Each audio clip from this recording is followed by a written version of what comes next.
Okay, boy, far away. Right. Well, welcome to Yorkshire. It's good to be here. My name's Paul Jeffery. I've been doing DPUK for about 8 years now, and I've learned so much in that time I couldn't tell you. I've been researching JFK for about, well, most of my adult life, so about 5 years. The amount of information everybody, the knowledge people have, always made me think, well, if I ever get the opportunity to do a presentation, what on earth would I talk about that could even be vaguely enlightening for anybody? But I was doing some, the idea for this came about a while ago, so I was doing some research on the 7/7 attacks, London tube bombings 2005, and it was an article regarding, it was written from a pro-conspiracy point of view, which is not really relevant to this, but it was talking about, in their opinion, that there was the fingerprints of an organised cover story regarding those attacks and ways in which this had been put out into the public as a sort of, this had been disseminated to the public through the mainstream media in particular, but just in general how this this story had been conveyed to the public, and it mentioned certain specific ways in which they felt this had been done, and it got me thinking sort of sideways then to JFK case, thinking, well, if that's happened, if there is any truth in this, I wonder if this is what's happened with JFK, because that's a case that has probably a cover story to it, that's been going on from the last 50 odd years, and it's evolved and it's adapted and it's changed, and it got me thinking, well, I wonder if some of these methods that were mentioned in this article would transfer to JFK. So what I've done is I've condensed them into this 7 deadly sins, and I'm just going to talk very briefly about each. It's quite broad general stuff. I've given a few examples regarding the JFK case that I think might be relevant for each one, and then I'll answer any questions, and hopefully we can throw it open to the floor for a bit of a discussion afterwards, because it's quite broad, so hopefully that can work. So I've borrowed this from, you've probably seen this quote before from Mr. Churchill: "In wartime, truth is so precious that she should always be attended by a bodyguard of lies." And that's kind of the approach I'm going to sort of lead up to in this. A few things regarding the context of it.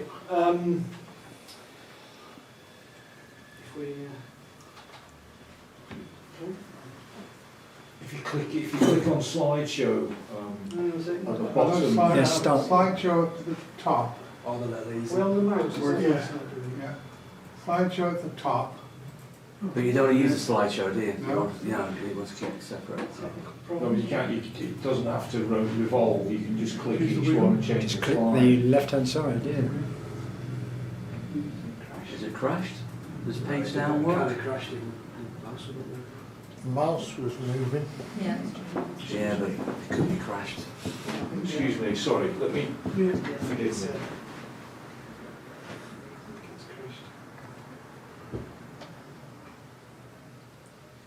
I think it's crashed.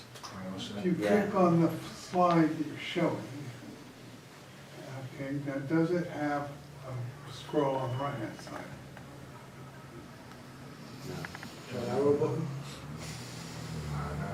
Looks like it's crashed. Just a minute.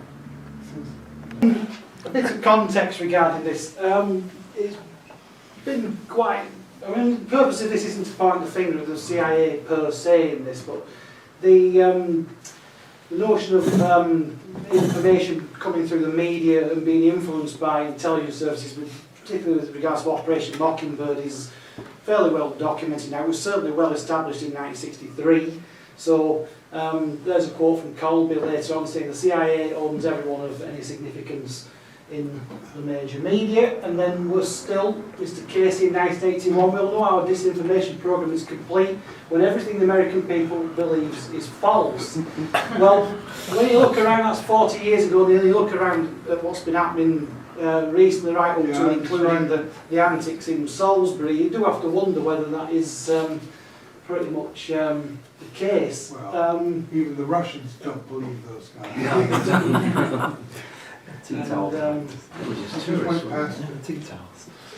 Flown all the way to bear in mind, it's broadly, I would say, a three-pronged attack of how information comes in to the purposes of a disinformation campaign. Obviously, to support the official, bolster the official version. Secondly, to discredit alternative theories. And thirdly, to confuse and mislead those who seek to question the official versions of events, which is us lot, I suppose. We've all questioned something aspect of the case at some point, I would imagine. The result of which renders deductive logic unavailable in many instances. So basically that's a bit of context, and also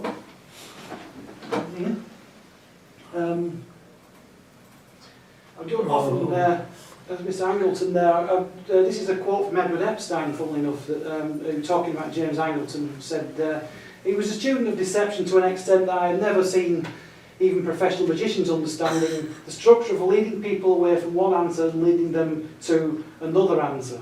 So broadly speaking, we're looking at this, how this three-pronged attack in very broad terms might apply to JFK and how it's misled us, misled the public and supported the official story and also discredited the alternative theories. And as I said, I've got that down into 7 broad techniques.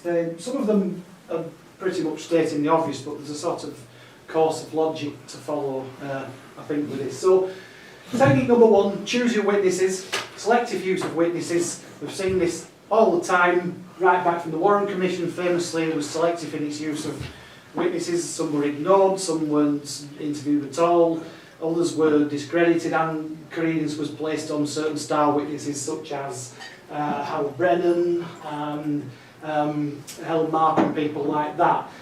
So that's from one side. But selective use of witnesses occurs sort of across the board, even in more pro-conspiracy territory, such as the Oliver Stone JFK movie, which features Gene Hill in real life on the right there, and on the left half a face missing in that format. But basically that the witness, the selective use of witnesses, even in the Oliver Stone movie, was such that there were probably more credible conspiracy witnesses they could have featured in the film. Instead, they featured one who's maybe a bit more contentious. And also in the world of debunkers, such as John McAdams of this world.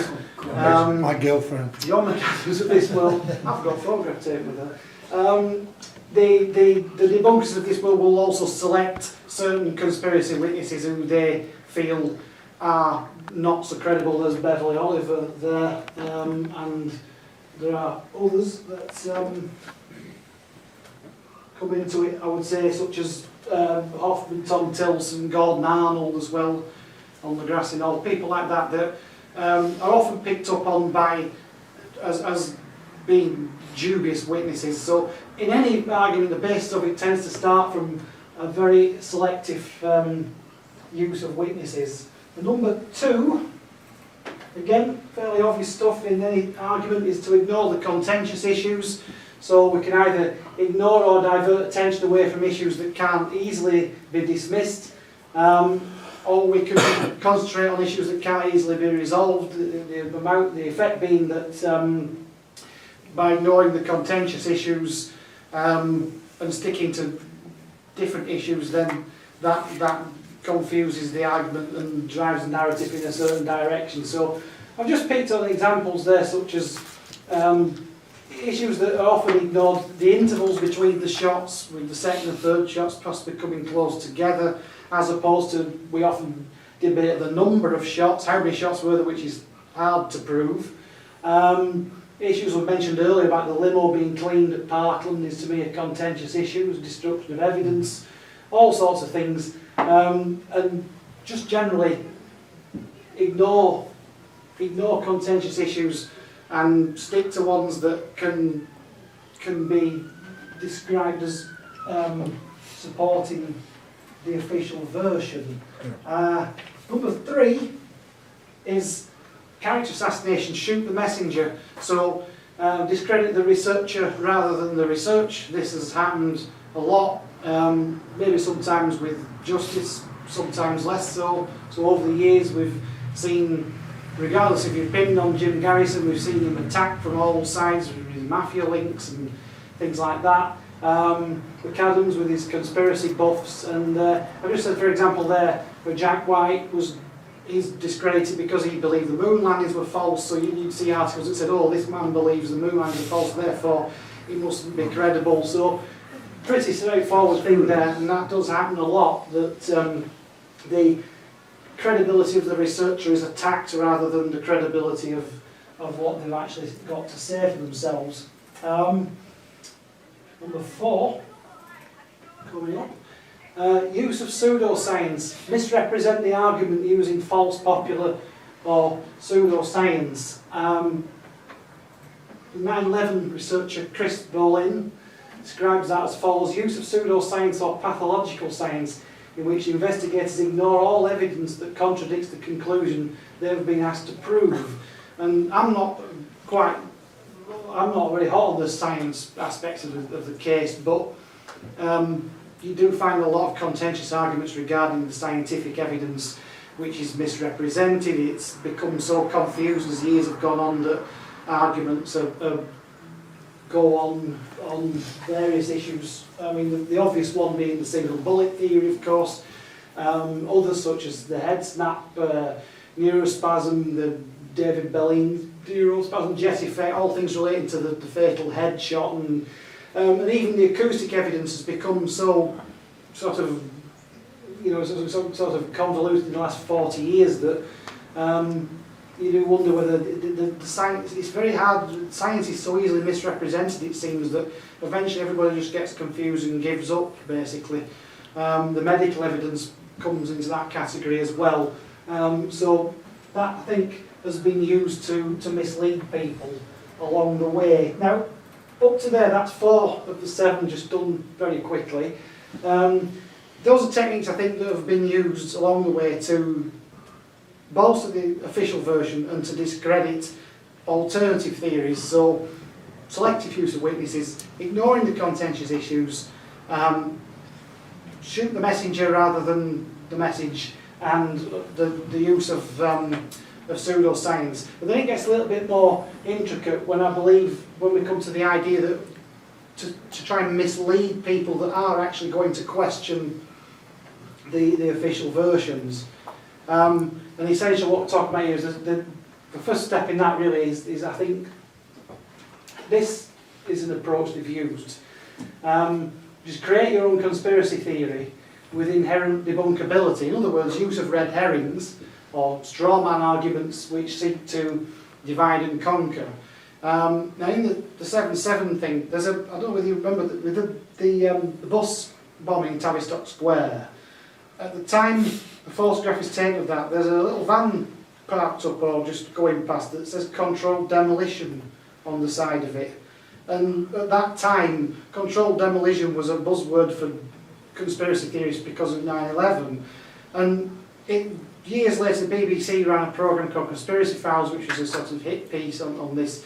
And they explained it away by saying, "Oh no, it was just they weren't really the controlled demolition. They would just they just broke up bits of concrete and they didn't have a license to handle dynamite or anything spectacular like that." And the suggestion was that this could have been a false conspiracy theory to lead people up the garden path, to lead the people who've been looking out for these things as use of a red herring. Could of course just have been a coincidence, but it is quite a coincidence when you think about it that outside the biggest terrorist attack in Britain there's a vans controlled demolition on the side, and that is the one thing people always say about 9/11. So anyway, regardless of that, I just wonder whether this has been used in JFK, because there are countless conspiracy theories that have popped up over the years. So obviously these are merely suggestions, but one of the most famous is Badgeman. There he is. Badgeman as a conspiracy theory is quite hot because it's a man with a gun behind the grassy knoll, behind the fence. But over the years it's been debunked to a certain extent.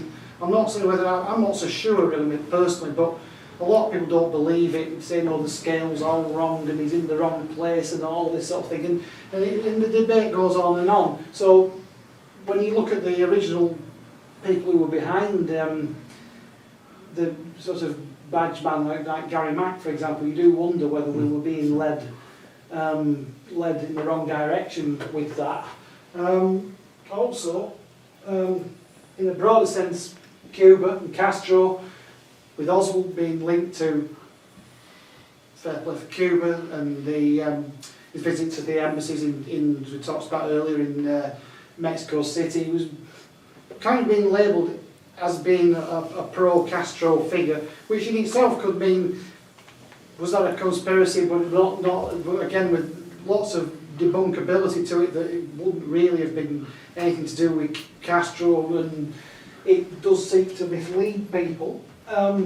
Also, from a completely different area of the case, this book, Best Evidence by David Lifton, one of the most popular, one of the best-selling conspiracy books, I think.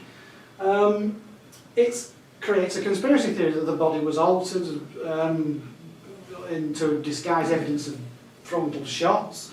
But again, over the years since it came out, it's been picked apart, a lot of it's been debunked.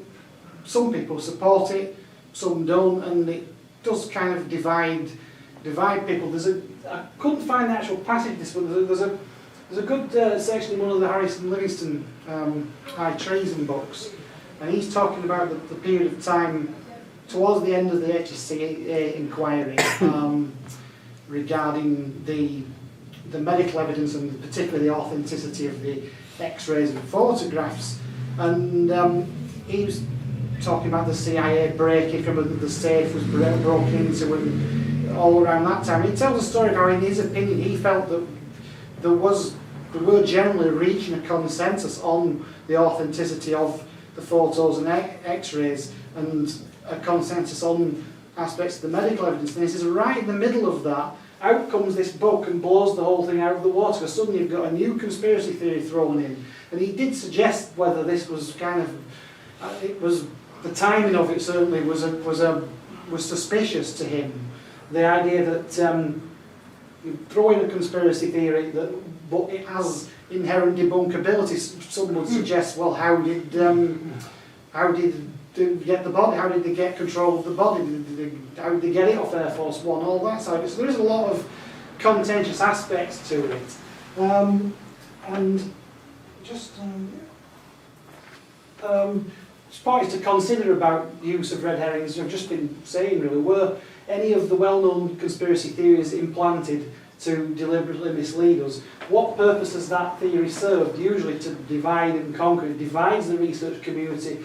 It also confuses the casual observer, which I think is important, because, like earlier we talked about Mortal Error, the book, and the idea that the Secret Service agent shot him by accident from behind, and this was the 150th anniversary documentary that was made into a television programme on I think it was Channel 5, was it? And I go into work one day and my boss is telling everybody that that's what really happened, and I'm sort of saying, I'm not sure about that really, don't you know? But it's a conspiracy theory. An accident admittedly, but it's a theory, and it's not very credible to most people, but some people who don't know the full picture may believe it.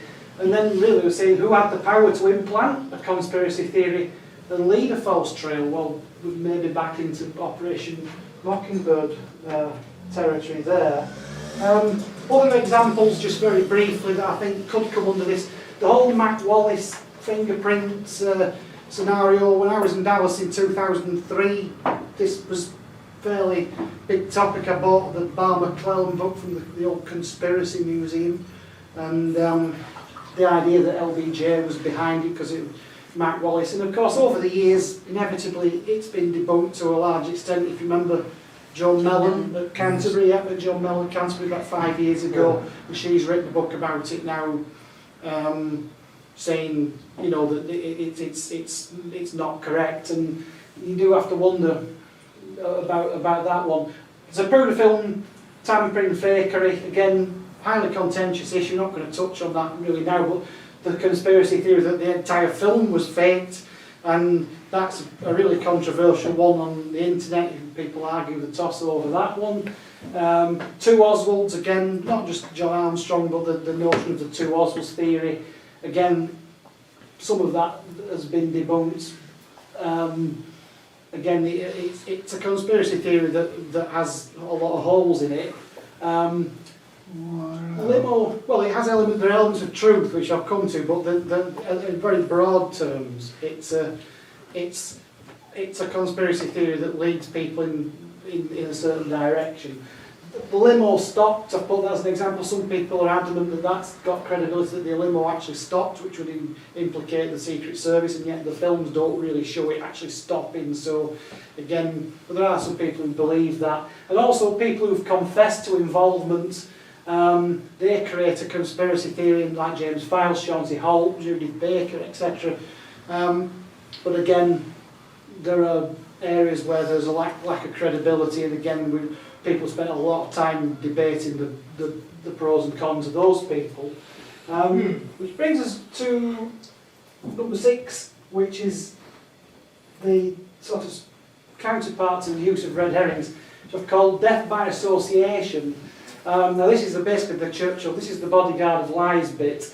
So not only have we got maybe false conspiracy theories which are implanted into the narrative, but with inherent debunkability, if you mention truth alongside lies, then it becomes even more confusing. So if X believes Y, then Z must also be false because Y is false. So in other words, if I tell you a story and only 90% of it's true, the other 10% is lies, you're going to think, well, it's all lies, and that bit's definitely wrong. So it's all nonsense. And I think this is really what I believe has happened. Now it's hard, obviously, very hard to prove, but has this happened in the JFK assassination? Picked on one or two things. There are lots, I suppose. For example, maybe Howard Hunt, the question of whether he was in Dallas on November 22nd, which came into the Liberty Lobby trial, Mark Lane's plausible denial book about that, and the whole idea that he was accused of actually being in Dallas on November 22nd, and it was really thrown out eventually. But he is a plausible conspirator on some levels, I suppose. But by saying, well, he wasn't in Dallas, you can throw the baby out with the bathwater and throw out the whole argument. Nixon is another potential in that category. Plausible conspirator, I would say. But then when you get on to, well, was he in Dallas on November 21st, 22nd? What time did he leave? What was he doing there? Was he pulling the strings or whatever? And if you debunk that bit of it, then it tends to debunk the whole thing. And Left at 11 o'clock, apparently. yeah, which I think is probably the case, but there's still some people who want to, question his involvement based on that rather than maybe based on more solid grounds. Other possible examples where this could have happened: the Madeline Brown story. She's the one who was allegedly LBJ's mistress, and she knew about the Mac Wallace story and all that, and did interviews with her on YouTube. She's long died now. But one element she mentions quite famously is the party at Clint Murchison's house the night before, where pops Nixon, he's there, even though he's and Ed Hoover and LBJ's there, and so some parts of her story I think are quite plausible, but others, like the party, is perhaps less plausible. So it has the effect of maybe just ruining the whole narrative. Marita Lorenz, possibly, some people think she's in that category. She was the CIA asset who testified at the Hunt trial, the Howard Hunt trial, and came up with a tale of how she was there as part of a CIA training, and she was part of an abort team or something, or a diversion team, and again, maybe there was some elements of truth in that story, others not so. And it's also happening. I think this has happened. It's happened in other cases. It happens all the time. I mean, when there's a plausible version of events. If you throw in something that sounds on the surface like a good conspiracy theory, but then by the time it's been picked apart by everybody and discredited, suddenly none of it has any credibility. I mean, I could just throw in recent examples, like, for example, a well-known pop singer entertainer who appears on a VIP paedophile list, along with a well-known late former Home Secretary, and this seems to be gathering momentum and credibility. And then all of a sudden, lo and behold, he's accused of doing something in Sheffield, and the BBC, the nasty BBC, filmed the whole thing, and they shouldn't have done this, they shouldn't have done that. And there's a false smokescreen provided. That then, talking about Sir Cliff, of course, if there's a false smokescreen created by saying, well, we'll accuse him of this, which is similar but not quite the same, then by the time that's been thrown out of the courts and he's had his apology and his payoff and everybody's, argued about it, then all of a sudden the original argument gets discredited by that. The baby goes out with the bathwater. The original story is debunked by association. And finally, number 7. Where is it? Number 7. If all else fails, just resort to stock phrases with derisory connotations. And in the area of social media, this is especially relevant where we're in short staccato characters. So calling somebody a conspiracy theorist, certainly happened to me several times. Conspiracy, nope, tinfoil hat, and even put that in small print there in case it offends anyone. Anti-Semitism. You don't want to be accused of that. And by using these phrases, they do still act quite powerfully to try and discredit people. It's amazing how effective a few cheap insults can be in discrediting an argument, especially if used by mainstream media, mainstream social media certainly. And this happens, and it's in some ways I feel getting worse. It's very hard to debate these things without somebody throwing it on you as, oh well, you believe in little green men, or you believe Elvis is still alive, and silly things like that. And they become very adept at doing this, and you see it happens on the news in this country, the papers. It certainly happens on Fox News in America. If you watch any film of conspiracy researchers being attacked on mainstream American media, it's brutal. It's like, I don't know, it's just ridiculous. So basically that's all I wanted to talk about. That there's a kind of a three-pronged attack, and has this been used? So how have they gone about bolstering the official version whilst attacking the alternative theories and theorists, but also confusing and misleading the rest of us along the way with use of red herrings, debunkable elements stacked alongside true elements, and the whole thing becomes, after 50 odd years, very, very hard to follow. So I hope the presentation wasn't too hard to follow. Thanks for listening, and I'll answer any questions, or we can just throw the thing up for the wall.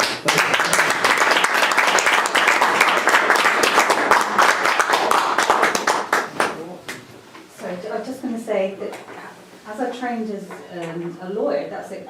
When you think about it, that's exactly what you learn, how to become a lawyer, because you're trying to come up with, build into it reasonable doubt. So you go through those processes of then debunking the witnesses. If the witnesses are very strong, have a go at them. So the whole process is... When I did jury service many years ago, I mean, this is what happened then exactly. The defendant,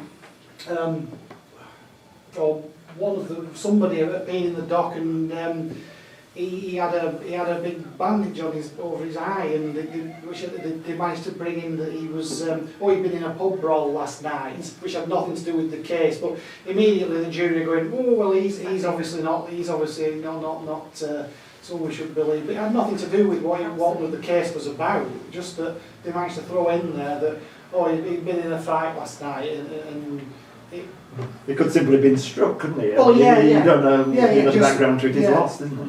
Yeah, it just discredits people before they get And the started. stronger the case, the more that you're going for below the belt because you're getting more desperate. So in a way, that goes to £3 on conspiracy case is because Yeah. you wouldn't be, using such dirty tactics, certainly the one I learned, unless they were needed. I would have said that if we're to believe there was a plot, and no matter how big or in JFK, the perpetrators would surely have known that the official version would only go so far. It wouldn't convince everybody, and along the way they would need something else to fight off the critics, the ever-growing number of critics in the cases that the original story wouldn't. They must have known that. They must have had some other ideas, some other tricks up their sleeve. It's the cats and Batman memos are out. Yeah, exactly. It's the psychological thing that we all have is to unfortunately cover your asses. So I've always thought as part of this, they knew, if you know anything about psychology, that the FBI, whether or not they had anything to do with it, were always going to try and minimise their involvement. So that whole thing, we have to question as to whether they generally, each element were involved or people were involved, or they were purely trying to throw it onto somebody else. And we know the FBI were blaming the CIA and etc. etc. So. And they can get very creative, can't they, in the case of the Warren Commission, just admit to put a comprehensive index in. Provide 26 volumes of testimony and evidence and don't give an index. Hidden in plain sight, isn't it? Yeah, it's brazen even, isn't it? To do the index. I mean, social media and the internet is given a voice to a lot more people to invent their own conspiracy theory and to debunk others. Is anybody here a member of the Spartacus Forum? The one No. John Simkin, They've been through it. education forum or whatever it's called. There's a guy, sorry, That has so many counter arguments and counter claims, and people who come forward with very detailed conspiracy theories, and then then they spend the next sort of 100 pages tearing it all apart, and especially something like Zapruder film. that's one of my interests. But that is a real.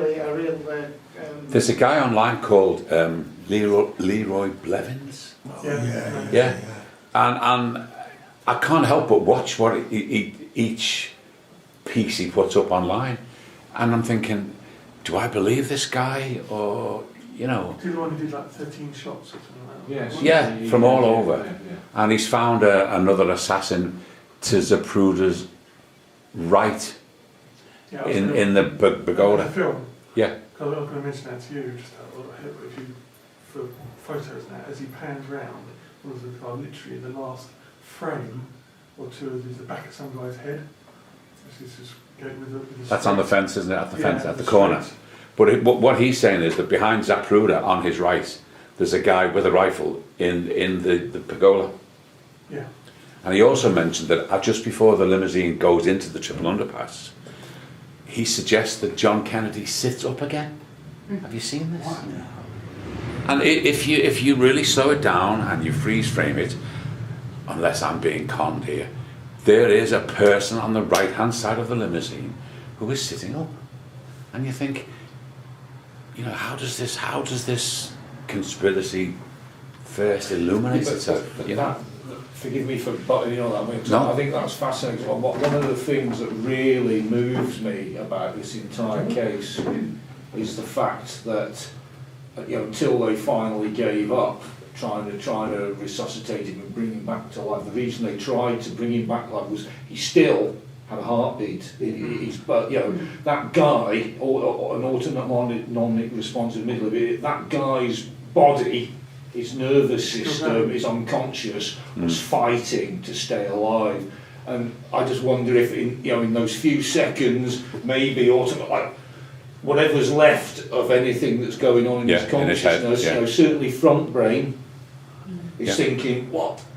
Pardon my French, what the fuck's going on here? And just a jolt, and then body says, hang on a minute, you can't do this. Bump, shot down. So for a second or so, just a second before he goes into the triple underpass. yeah, what's Somebody what the is hell sitting up. happened? Something. It's not Connolly. This is this is all within 6, 7, 8 seconds. Yes. Yeah. Yeah. What you know, Well, of course, JFK had a very bad back. Yeah, you had the brace, I didn't you? had the You were brace. the Yeah. brace. A girdle brace and a back brace, which tended to make it impossible for him to do anything but sit up. Hmm. okay, but I mean, in the image, I mean, which I'd never seen before, I'd never seen that image of the open door with him lying. That's a on- painting, That's isn't a it? painting. That's Oh, a is it painting, painting? yeah. Oh, right. That is a forgive me, painting, sorry. yeah. Oh, right. It looks very convincing, but it is a painting. Oh, no. I believe it In to a be way, a I'm pleased to hear that, really. Because I Yeah. was going to ask that question. Yeah, I'd never, yeah. I didn't think No, that was thank you. The thing that strikes me about this, and was going through my mind when you were talking about your excellent presentation, was about Dr. David Kelly, what they did to him. And they did exactly what you were describing, they undermined. They called him a Walter Mitty figure. You know, just completely slagging him off. And I'm just reading, I didn't realise this, you guys probably do, that Lord Hutton decided that evidence relating to the death, including post-mortem reports, photographs of the body should remain classified for 70 years. Nothing suspicious, of course. No, of course. It's like Hillsborough. It's like Hillsborough.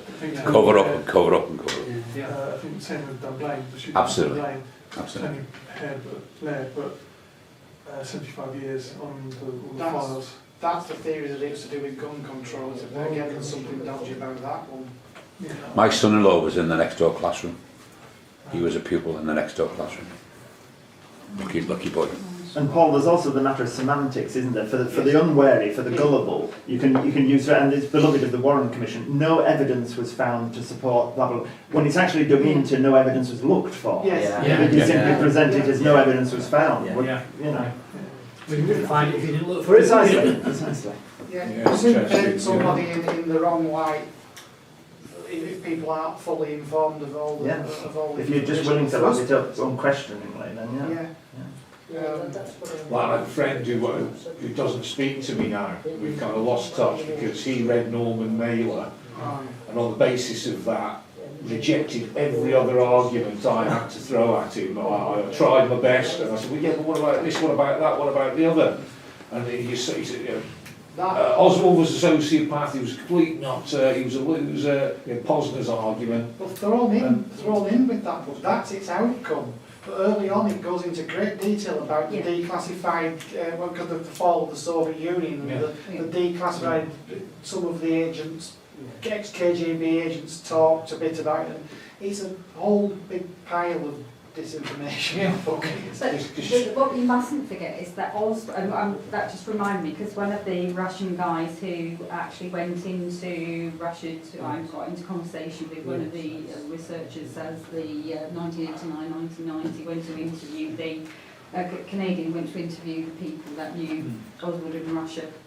Made a point to me that it's very difficult because Oswald was a pathological liar. There's no doubt about that, but that comes down to his childhood. I've done a lot into child psychology, and kids that have a troubled childhood often go into their own little bubble where they, I've got a friend who just can't stop himself lying. So Oswald was one of the, very bad on himself because it's very difficult to work out when he's not lying and when he's telling the truth, because he was his own worst enemy in that sense. I think the Norman Mailer book's interesting because rather than just a straightforward hit piece like the Posner book is, even though they essentially arrive at the same conclusion, Oswald did it alone, the Mailer book includes all this wealth of information that seems incredibly well researched. And again, is that a case of, are there elements of truth in that book that are then thrown out at the end by saying, oh, Oswald did it on his own? Whereas the Posner one is more like your straightforward, that's point number one, and that's just supporting the official version and then discrediting conspiracy theories. That's all it does. Because with a Mailer book you would think, look at the depths that have gone to investigating it, and the conclusion is, I thought all the way through it was going to say, it was going to come up with a... It's quite clever, isn't it, when you actually... The RFK book. Damaldea. That's a good one like that as well. There's no other book in any of the Kennedy assassinations that I've read that is more bizarre than that. Every single page, from front to back, presents all the evidence that it was a conspiracy, except for the last page where he basically turns it all around and says, oh no, it was Saham. Do you think it was Len? I think so. He became Cesar's agent, so his publicity manager, Very, very having just accused him of Who was the author of that report? Dan Mulder. Oh, Dan Mulder. Yeah, but maybe Yeah. maybe that's an alternative strategy from the other side of the argument. Present all the evidence that shows you this conspiracy, but by saying Still there bollocks. wasn't one, at least you're showing the evidence there, so you know Yeah. that anyone who reads it will, until they get to that last page, at least be able to, you know, if someone's not going to research and put all that time into Yeah. providing all that evidence if they actually want to disprove the case, will they? So maybe that was just not only a survival tactic, but, well, you know, I'll say A, but what I really mean is B. So if I just show all the evidence for B, but I actually say that I'm saying A, everyone will know that I'm actually Yeah. saying And it B. indicates there's been an open and fair approach to the Yes, subject, yes. doesn't it? Even though the conclusion is... The CIA did that with Epstein, because Epstein was writing his book for his masters, and then he admits that he got funding to do the next book under the CIA. So obviously, he was, they've been paid for the CIA to do certain. Although once again, it's the most interesting information because his law lecturer was Wesley Liebler at the time, so he got inroads into some of the things that, and Liebler did have an open mind. He just completely believed Sylvia Odio, and he was one of the ones who wanted to delay the Warren Commission to look into it more, which of course didn't happen because it had to be out before LBJ 64. Sure. And Lifton as well, it was close to legal in Oh, yes, the it was, 70s. He got to know him as well. Yeah, which is how he got his interest really, wasn't it? Yeah, Legal died in a plane crash as well. Yeah. Mind you, plane crashes are fairly common. When I did the If you're involved in when I did the helicopter, no, Excuse me, I'm that's flying savage. tomorrow. Once I actually looked into all the American figures and all the rest of it, it's horrific how many. When you think all those musicians and people that died in the 60s in plane crashes Was Hale Boggs in plane crash as well? Yeah. Yeah, it wasn't the last. Do you think Lipton's research is now being discredited It then? has been, a lot of people Yeah. don't believe Don't believe it. it. Don't believe it at all. And what about the mortician? Well, What was his again, name? Paul Grudy. Paul Connor and people like that, the interviews, their testimony is pretty strong, seems pretty solid. But his conclusion that the body was somehow whisked away and altered Yeah. a lot of people don't buy it. I'm not saying I don't. But he noticed that sentence in the FBI surgery report, to the head, surgery to the head. Pre-autopsy surgery. That's it, and that's Yeah, but Sorry? Doug Horn Yes, dealt Right. with this. Yeah. With the two FBI agents. Yeah. Oh yes, that's right. Yeah, sorry Doug Horn has dealt with this. What Lifton got wrong is he thought that the surgery was conducted at Walter Reed. It wasn't. It was conducted by Humes at Bethesda. Because if you read Horn's latest work on all of this, and I'm not sure, because there's crossover between Horn and Mantic. This is stuff I've picked up online, but basically Horn has got the timings of the grey ambulance, the navy ambulance and the black ambulance. They turn up at different entrances. The body is taken in through the back. The surgery is conducted between about 6:20 or 20 to 7 and 8 o'clock when the official autopsy begins, during which time the casket is then brought in ceremoniously and the body is transferred, etc. So there's all kinds, and Horn's been through it in fine-tooth comb detail. So the surgery was conducted, but it was done by Humes. It's only after 8 o'clock that Siebert and O'Neill get in, and then Siebert writes in his report that surgery of the head had been conducted because it had been done secretly. Sorry. Isn't that the strength of Gerald Custer? When they're interviewing him, saying I was going on my way to process the X-rays and stuff, and I saw the official, the big grey bronze casket with Jackie and Bobby coming in. And Yeah. Exactly. And also, the brain had already, it wasn't out, but you could see that the brain had already, prior to the autopsy beginning at 8 o'clock or 5 past 8, whatever it was, had already been removed. Because which is what Paul obviously says, Humes had taken it out, removed as much shrapnel as he could. There was a gasp in the room. Yeah. I wish I could have found a passage in High Treason in time that what Livingston had said about the timing of the Lifton book coming out. In his opinion, it came out just at a time when they were beginning to get some conclusive, to come to some solid conclusions about the medical evidence, and then out comes that book, and it distracted him because it was a well-selling book, wasn't it? I don't know, most conspiracy books don't really sell that well. That one was one that did, and he just suggested that maybe this had been done to mislead. Livingston and Groden also did the research and claimed that there is absolutely no way, and this is all done in the same book. I think it's the 1991 issue of High Treason, and they claim there's absolutely no way that the body could have been spirited away, there's no way there was surgery, blah blah blah. Then in the afterwords of the book, to their credit, which I don't know if I mentioned this in the paper or in April's magazine, it may be in one of the next versions that will come out in about 5 years' time, but to their credit, they retracted that because they subsequently they interviewed far more witnesses, and they realised that actually it was possible. And their guesstimate is, which I disagree with, but their guesstimate is that the body swap actually happened at Parkland. But I mean, I find that very hard to believe. Yeah, I didn't know about that bit at the end. They basically say, we have to retract. It did happen. It just didn't. It didn't happen at Walter Reed. It was Peter? a very, very, very heavy casket, Yeah. and it might not necessarily have realised if it had been empty. Indeed, fair comment. Yeah. Very fair comment. Peter, what were you saying about the X-rays as they saw the casket coming in? It's on there. It's called the best evidence and research video, where he puts on the interviews like Paul Connor, Joe Custer, interviews of is it Audrey Reich? Aubrey Wright, and they interviewed Joe Custer, and he's got all the X-rays for development. Done. Was working on the top, like first floor, or they call it second floor, Right. Ramp corridor, which opened up on like the main entrance to the hospital. It was taking them for processing, and all of a sudden Jackie and Bobby come in with the gold, bronze, bronze ceremonial casket, and he's thinking, wrong way around. Please, There you go. That's further evidence to support that idea.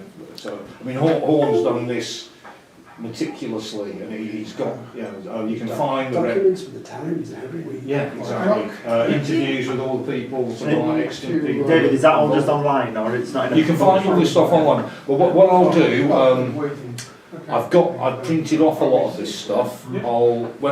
Give me a week or so, when I get a minute to get my head around it, I'll let Stuart know, even if it's a URL, or if I've got it, I may have actually saved it as a PDF. I'll provide the PDF to Stuart to forward on, because Horn's like a dog with a bone with this stuff, as you know. I mean, he's the 5 volumes of Inside the... I mean, it's just amazing stuff. But that's another thing. You can believe that it's a really good idea to have 2 caskets if you had any head of state or any important person. If you don't know, you never knew if there's going to be a world war, if there's going to be, things were going to be taken for, whisked away or going to be held for ransom. So it's good. You can see how you could have made it, and anybody question it would be told, well, this is a protective thing that a legitimate decoy. So you can imagine how interesting to provide cover for them. So it's a decoy within a decoy. All smoke and mirrors.